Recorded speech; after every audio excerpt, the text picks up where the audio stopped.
नेताओं ने जो कहा वो उनके व्यक्तिगत राय हैं।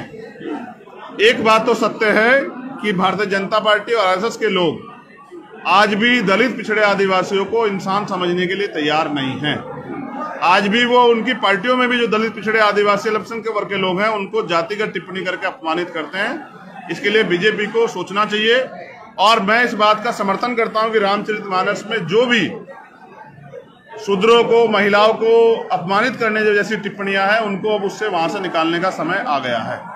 आपको लगता है कि वो चौपाई वहां से निकालनी चाहिए? देखिए, मैं फिर कह रहा हूं कि किसी भी समाज, किसी भी वर्ग को अगर अपमानित करने वाली बात कहीं भी लिखी गई है तो उसको अब हटाने का समय आ गया, क्योंकि सभी समाज में जागरूकता पैदा हो गई है। कोई भी अपमान नहीं सहना चाहता। वही मैं ये भी बता देता हूं कि हमारा सबसे बड़ा धर्म ग्रंथ वो भारतीय संविधान है और संविधान के हिसाब से सभी लोगों को सम्मान और अवसर के साथ, स्वाभिमान के साथ जीने का अधिकार है। ये सरकार उसको छीनने का काम बंद करे।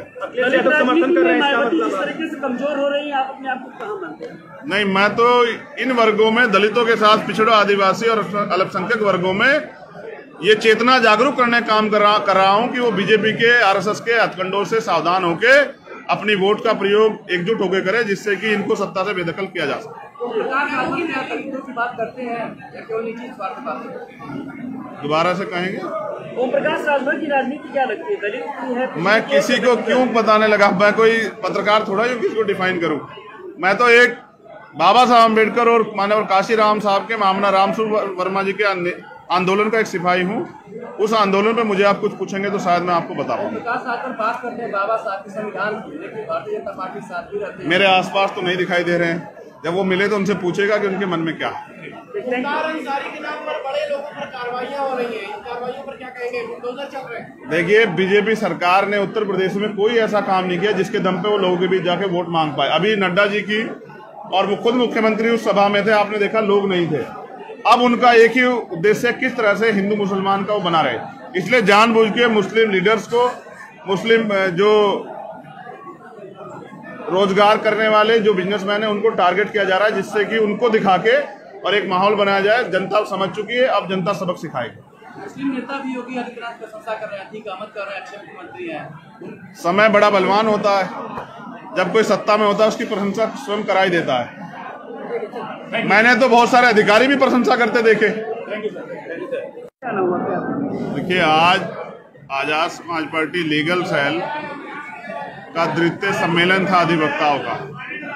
पहला सम्मेलन पश्चिम में हुआ था, ये पूर्वी उत्तर प्रदेश का सम्मेलन है। आजाद समाज पार्टी काशीराम अधिवक्ता सेल जो धीरे धीरे पूरे उत्तर प्रदेश के सभी जिलों में, सभी तहसीलों तक जिसका निर्माण हम लोग कर रहे हैं, आज उनका सम्मेलन, और पूर्व में जो लोग, पूर्व के जो जिले हैं उनके अधिवक्ताओं का सम्मेलन जो है यहाँ मऊ में प्रस्तावित था, उसी में शामिल होने के लिए मैं आया हूँ। उनकी अधिवक्ताओं की कुछ मांगे हैं, जैसे अधिवक्ताओं को भी पेंशन का लाभ मिलना चाहिए, और एक जो सबसे बड़ी मांग जो दलित, पिछड़े, आदिवासी और अल्पसंख्यक जो वर्ग है उनके अंदर जिसकी बहुत लंबे समय झटपटाहट है, उनका ये मानना है और ये न्यायोचित मांग है कि अब कोलोजियम सिस्टम को खत्म करके all India judicial service commission बननी चाहिए और दलित, पिछड़े, आदिवासी और अल्पसंख्यक को भी सुप्रीम कोर्ट और हाई कोर्ट में जज बनने का अवसर प्राप्त होना चाहिए। जब एक चपरासी से लेके एक आईएएस तक के लिए परीक्षा होती है तो जज बनने के लिए भी परीक्षा होनी चाहिए। ये जो द्वार बंद करके दलित, पिछड़े, आदिवासी, अल्पसंख्यकों को रोका गया है, बहुत दिन से इस गुलामी को दलित, पिछड़े, आदिवासी, अल्पसंख्यक सह रहे हैं। अब वो इसको सहना नहीं चाहते। अब वो चाहते हैं कि सुप्रीम कोर्ट, हाई कोर्ट में उनका प्रतिनिधित्व मिले। 2024 बहुत दूर है, अभी 2023 और नगर निकाय, नगर पालिका का चुनाव जल्दी आने वाला है। मुझे उम्मीद है कि जो सुप्रीम कोर्ट ने आदेश दिए थे कि जल्द से जल्द जो है ट्रिपल टेस्ट पास की जो रिपोर्ट वो आ जानी चाहिए, जिसको सरकार ने लापरवाही कारण जो चुनाव पीछे हटा, अब मुझे उम्मीद है कि मार्च के बाद अप्रैल तक वो रिपोर्ट आ जाएगी और नगर निकाय चुनाव होंगे।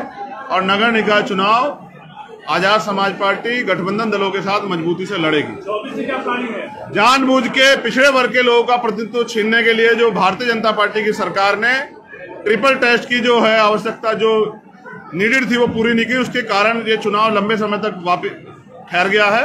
अब उम्मीद है कि माननीय सर्वोच्च न्यायालय के आदेश पे चुनाव जल्द उत्तर प्रदेश में होगा। 24 की तैयारी ये है कि जैसे बिहार में जातिगत जनगणना हो रही है तो पूरे देश में जातिगत जनगणना होनी चाहिए।